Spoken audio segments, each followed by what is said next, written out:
Ada yang mau kabur, kabur aja. Kok kabur aja ke sana?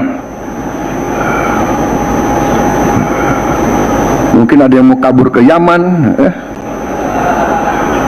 Rizik, Lutfi bin Yahya, Topik Segaf, Robito Alawiyah, imigran Yaman, khususnya Balwi. Tuan Habib Balwi itu antek penjajah Belanda. Kok ngaku-ngaku Wali Songo adalah Baalwi dan Baalwi adalah penyebar Islam di Indonesia. Yaman itu bukan musuh bangsa Indonesia. Wali Songo itu saudara dari klan Baalwi, ulama Yaman, kakek moyangnya dari Yaman yang mengislamkan Indonesia, saudara. Habaib saudara, yang datang mengislamkan Palembang, yang datang mengislamkan Kalimantan, mengislamkan Sulawesi, mengislamkan Maluku, mengislamkan Irian. Habaib yang datang dari Yaman. Mestinya kau bersyukur, berterima kasih, bangga kepada keturunan Yaman di negeri ini, saudara. Pakai dihina, mau kabur sono ke Yaman. Kayak jelek betul itu Yaman buat pembuangan, saudara. Apa? Bukti sejarah tidak menyatakan itu, bahwa Wali Songo bukan Baalwi dan tidak ada kaitannya sama sekali dengan Baalwi, dan bahwa imigran Yaman khususnya klan Habib Balwi itu didatangkan oleh penjajah Belanda untuk menjadi mitra penjajah Belanda, meredam pergerakan perlawanan dari pribumi Nusantara. Jadi klan Habib Balwi itu antek penjajah Belanda dan memperoleh penghargaan dari pemerintah Belanda. Buktinya apa? Buktinya banyak. Salah satunya adalah tulisan terbaru dari Kiai Haji Madidun Usman Al-Bantani tanggal 4 Mei 2026 hari ini, berjudul Kisah Ali bin Abdurrahman Al-Habsyi Kuitang mendapat bintang salib dari penjajah Belanda. Ini bisa dibaca sendiri di rmi.nu.banten.or.id. Tulisan-tulisan saya juga banyak di situ. Ini buat teman-teman yang baru mengikuti polemik nasab Habib dan operasi clandestine Balwisasi Yamanisasi, ya. Itu informasi untuk diketahui. Saya bacakan tulisan ini.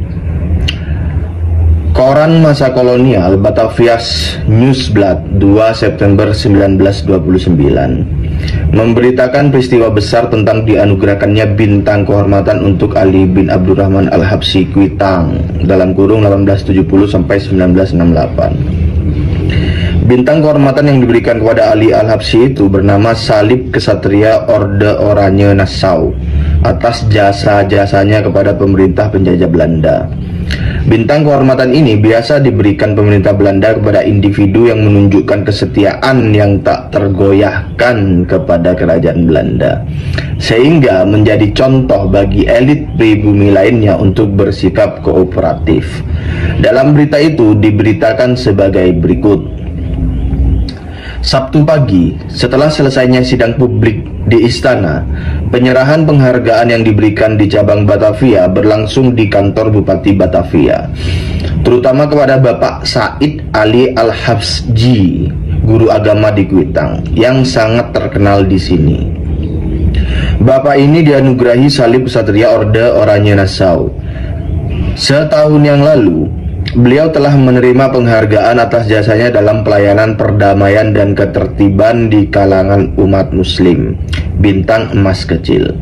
Bapak Sajid mendapat sambutan dari Bupati yang mengucapkan selamat kepada Bapak Sajid atas anugerah kerajaan dan juga menyoroti jasanya dalam pelayanan kepada komunitas muslim di sini khususnya. Setelah upacara yang menarik banyak perhatian, orang-orang tetap berkumpul untuk beberapa waktu. Berita ini juga disambut dengan sukacita besar di kalangan warga Arab setempat, dan terutama oleh murid-murid Bapak Sajid. Oleh karena itu, setelah almarhum Sajid Osman bin Jahja, beliau adalah salah satu guru agama dan penulis kitab suci terkemuka di Hindia. Berita ini mengonfirmasi adanya garis suksesi dari Utsman bin Yahya kepada Ali Al-Habsyi Kuitang. Narasi koran tersebut secara eksplisit menyejajarkan Ali Kuitang dengan Utsman bin Yahya. Kalimat setelah almarhum Sajid Osman bin Jahja, beliau adalah salah satu, dan seterusnya, menunjukkan bahwa Belanda memiliki standar ulama yang mereka restui. Jika Utsman adalah prototipe, maka Ali dalam kacamata Belanda saat itu adalah penerusnya. Koran tersebut menyebut jasa beliau dalam pelayanan perdamaian dan ketertiban, Rust and Order. Secara kritis, ini adalah bahasa sandi kolonial untuk meredam gejolak anti penjajah di kalangan akar rumput, memastikan fatwa atau pengajaran agama tidak memicu perlawanan (jihad) terhadap Belanda, menjaga status quo agar kekuasaan Belanda tidak terganggu. Ini foto Ali bin Abdurrahman Al-Habsyi Kuitang dengan bintang kehormatan Salib Kesatria Orde Oranye Nassau, Belanda tahun 1936. Tuh fotonya. Dapat 2 dia. Pemberian medali yang bertingkat (dari bintang emas kecil ke Salib Kesatria Oranye Nassau) menunjukkan adanya proses verifikasi loyalitas. Belanda tidak langsung memberikan penghargaan tertinggi. Mereka memantau konsistensi Ali Kuitang dalam melayani kepentingan ketertiban sebelum memberikan gelar Ridder. Penyerahan penghargaan dilakukan di kantor Bupati Batavia, sebuah institusi administratif kolonial. Ini menegaskan aspek subordinasi. Otoritas keagamaan ditarik ke dalam ranah birokrasi sekuler kolonial.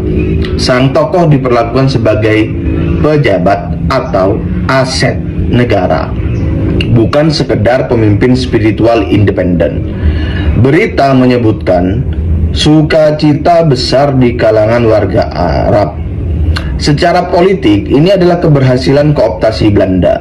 Dengan memberi penghargaan pada tokoh sentral, Belanda berhasil menjinakkan sentimen kelompok Arab di Batavia agar merasa dirangkul oleh kerajaan Belanda, sehingga potensi gerakan transnasional Islam yang radikal bisa diredam. Cara Belanda memberikan bintang kehormatan antara Utsman bin Yahya dan Ali Kuitang sangat berbeda. Pemberian bintang kehormatan kepada Utsman dengan cara rahasia, sementara kepada Ali Kuitang dengan terang-terangan, bahkan dihadiri oleh para pejabat dan diberitakan koran. Perbedaan karakter dan penerimaan sosial kedua tokoh ini memang sangat menentukan bagaimana Belanda memainkan strategi pencitraan mereka. Utsman bin Yahya dikenal sebagai sosok yang sangat agresif menyerang tarekat dan mengeluarkan fatwa yang membatalkan klaim jihad para pejuang kemerdekaan. Ini tangkapan layar Ali bin Abdurrahman Al-Habsyi Kuitang dengan bintang kehormatan Salib Kesatria Orde Oranye Nassau, Belanda tahun 1939. Jika Belanda memberikan penghargaan secara besar-besaran kepada Utsman, hal itu justru akan menjadi bensin di dalam api. Musuh-musuh Utsman akan memiliki alasan tambahan untuk menyerangnya sebagai pengkhianat total. Maka penghargaan rahasia atau privat adalah cara Belanda melindungi asetnya agar tidak semakin dikucilkan oleh arus utama ulama saat itu. Berbeda dengan Utsman, Ali Kuitang dikenal dengan pembawaan yang jauh lebih moderat, santun, dan fokus pada dakwah kultural. Ia tidak banyak terlibat dalam konflik teologis yang tajam dengan ulama lain. Pengaruhnya di akar rumput dinilai kuat.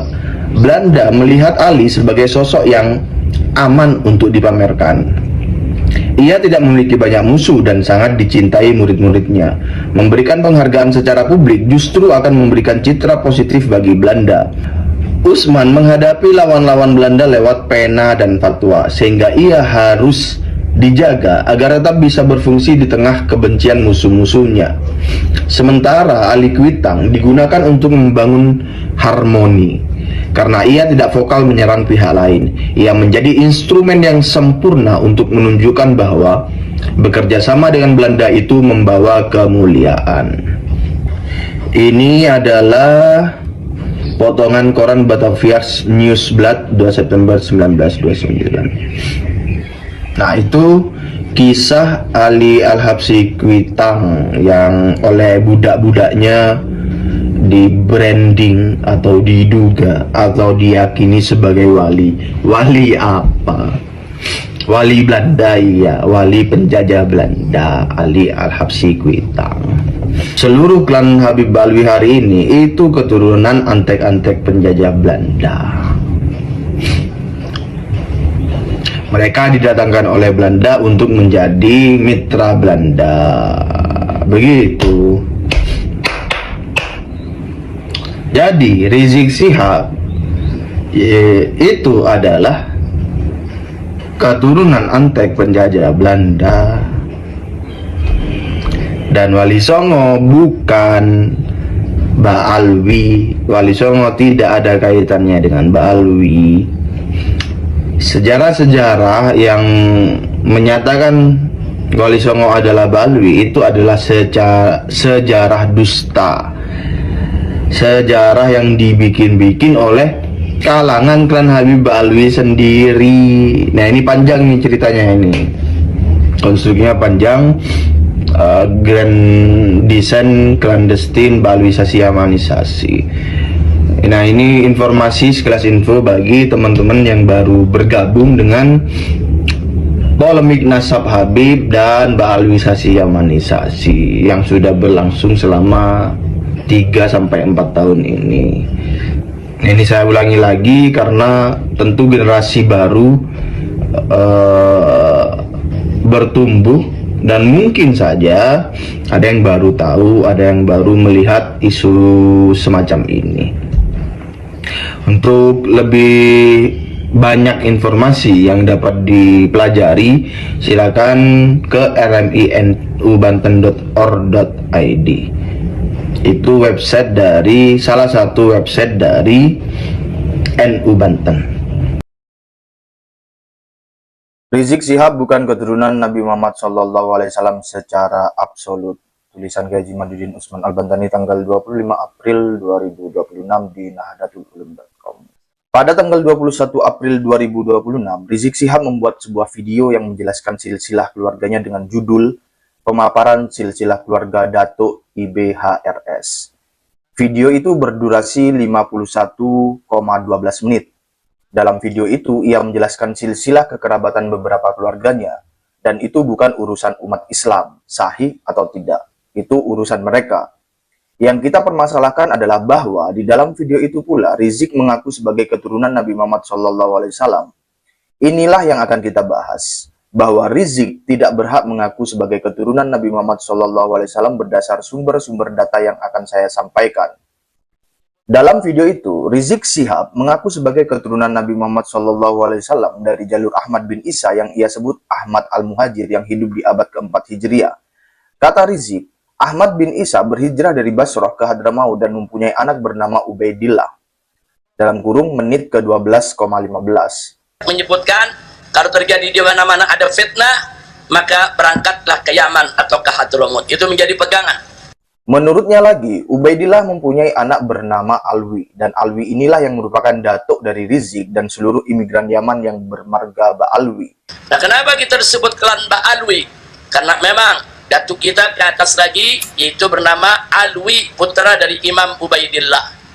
Nah, Imam Ubaidillah inilah anak daripada Imam Ahmad Al-Muhajir. Klaim semacam itu tidak terverifikasi sumber primer apapun, kecuali hanya pengakuan sepihak yang tidak dapat dipertanggungjawabkan.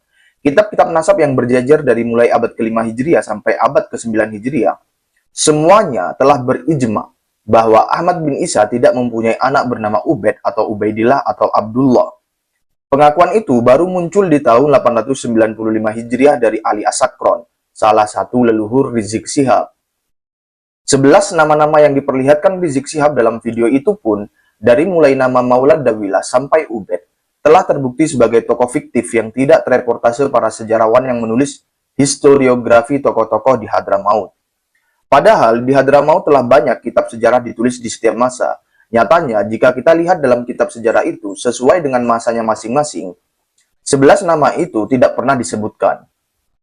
Ini menunjukkan bahwa seluruh bangunan sejarah mereka yang ditulis kemudian hari, yang menyebut mereka sebagai ulama-ulama besar adalah halusinasi dan fiksi belaka. Hasil tes Y-DNA dari keluarga Ba'alwi pun telah konklusif menunjukkan bahwa mereka 99,95% berhaplogrup G, gatel. Yang artinya bahwa keluarga Ba'alwi, jangankan keturunan Nabi Muhammad SAW, sebagai orang Arab saja mustahil. Keturunan Nabi yang asli yang ada di Mekkah dan Madinah seperti keluarga Bani Qatadah, Bani Aun, Bani Sulaimaniyah, Al-Jammas, Al-A'raj telah keluar hasil tes Y-DNA-nya bahwa mereka berhaplogrup J1, Jakarta angka 1. Haplogrup J1 adalah haplogrup orang-orang Arab, termasuk di dalamnya keturunan Nabi Muhammad SAW. Begitu juga keluarga imam-imam Zaidiyah di Yaman dari keluarga Ar-Rasi, keluarga Imam Husain di Karbala, keluarga Al-Qanadil di Mesir, semuanya telah tes Y-DNA.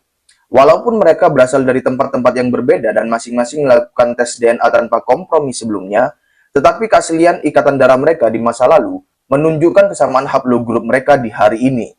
Dan nama-nama keluarga itu tercatat rapi dalam kitab-kitab nasab mulai abad ke-4 Hijriah sampai kitab nasab yang ditulis hari ini. Semuanya mencatat ketersambungan nasab mereka dari masa ke masa tanpa ada keterputusan. Berbeda dengan pengakuan Rizik sebagai keturunan Nabi Muhammad SAW, pengakuan itu terputus dalam kitab nasab, hanya mentok sampai abad ke-9 Hijriah, yaitu abad di mana leluhur Rizik yang bernama Ali As-Sakron mengaku sebagai keturunan Nabi. Sebelum abad ke-9 Hijriah, tidak ada yang menyebutkan bahwa mereka keturunan Nabi Muhammad SAW. Jangankan ada yang menyebut sebagai keturunan Nabi, sebagai manusia bersejarah saja tidak ada yang menyebutkan. Tidak boleh umat Islam mengakui nasab semacam itu karena akan merendahkan martabat keturunan Nabi yang asli. Rizik dan sesepuh klan Ba'alwi yang hidup hari ini harus menjadi teladan yang baik untuk keturunan Ba'alwi ke depan. Kesalahan penisbatan masa lalu sebagai keturunan Nabi Muhammad SAW tidak boleh malah dicari-cari alasan pembenarannya. Yang lalu biarlah berlalu. Mengakui hilaf masa lalu itu terhormat dan membuktikan mental yang kuat. Sejatinya, kemuliaan seseorang tidaklah terletak pada darah yang mengalir di nadinya, melainkan pada ketulusan hati untuk menjunjung tinggi kebenaran, menanggalkan jubah kebanggaan yang semu demi merengkuh kejujuran adalah bentuk penghormatan tertinggi kepada Rasulullah SAW. Mari kita kembalikan kasih sayang di atas segalanya, sebab kejujuran yang pahit jauh lebih menyelamatkan daripada kepalsuan yang melenakan. Ingatlah bahwa pada akhirnya kita akan berdiri di hadapan Sang Kholik tanpa membawa gelar maupun nasab, melainkan hanya membawa amal dan kejujuran. Memaksakan sebuah silsilah hanya akan menjadi beban berat di pundak generasi mendatang. Biarlah kejujuran hari ini menjadi warisan paling berharga, agar anak cucu dapat melangkah dengan kepala tegak, tanpa bayang-bayang keraguan yang membebani jiwa mereka. Dengan mengakui kebenaran sejarah, seseorang justru sedang membangun jembatan persaudaraan yang lebih kokoh. Rayakanlah nikmat kemanusiaan dan keimanan dengan hati yang jernih, karena di hadapannya yang paling mulia adalah mereka yang paling bertakwa. Tidak menjadi cucu Nabi itu tidak hina, karena Allah telah memuliakan semua manusia. Walaqad karramna bani Adama. Sesungguhnya, kebenaran tidak akan pernah berkurang nilainya, hanya karena ia sulit untuk diterima. Ketika lembaran sejarah dan data sumber primer telah berbicara dengan jujur bahwa garis nasab itu tidak tersambung, maka bertahan dalam penyangkalan hanyalah akan menjadi beban yang meletihkan batin. Janganlah melawan arus data yang ada, karena memaksakan sesuatu yang tidak berpijak pada kenyataan hanya akan menambah luka dan derita panjang bagi diri sendiri maupun keturunan. Menanggalkan jubah pengakuan yang tidak terverifikasi bukanlah sebuah kehinaan, melainkan sebuah keberanian besar untuk membebaskan jiwa dari kepalsuan. Kembalilah pada kemuliaan amal dan akhlak, sebab di hadapan Allah, ketakwaanlah yang menjadi tolak ukur utama, bukan silsilah darah. Mengakui kenyataan hari ini adalah cara terbaik untuk berdamai dengan masa lalu dan membangun masa depan yang lebih terhormat di atas landasan kejujuran. Untuk umat Islam, mari kita renungkan dengan hati yang bening. Mencintai Nabi adalah kewajiban, Namun, membenarkan klaim nasab tanpa bukti yang sah bukanlah bentuk penghormatan, melainkan beban sejarah yang kita wariskan kepada anak cucu. Ketika kita terus mengakui sesuatu yang tidak terverifikasi oleh data primer, kita sebenarnya tidak sedang menolong saudara kita seperti Rizik Syihab. Kita justru sedang membiarkannya terperangkap dalam labirin kesalahan yang panjang. Berhentilah memberinya pembenaran semu. Dengan bersikap jujur pada data, kita justru sedang membantunya untuk lekas berdamai dengan kenyataan dan melepaskan beban berat yang selama ini ia pikul di pundaknya. Ketahuilah, kemuliaan sejati tidak akan berkurang hanya karena kita tidak menyandang gelar keturunan tertentu. Justru dengan mengakui kebenaran sejarah yang pahit, kita sedang menjunjung tinggi martabat Islam yang tegak di atas kejujuran. Mari kita bantu saudara kita untuk kembali ke jalan ketulusan. Sebab pengakuan yang paling berharga bukanlah dari manusia, melainkan dari Sang Pencipta yang melihat ketakwaan di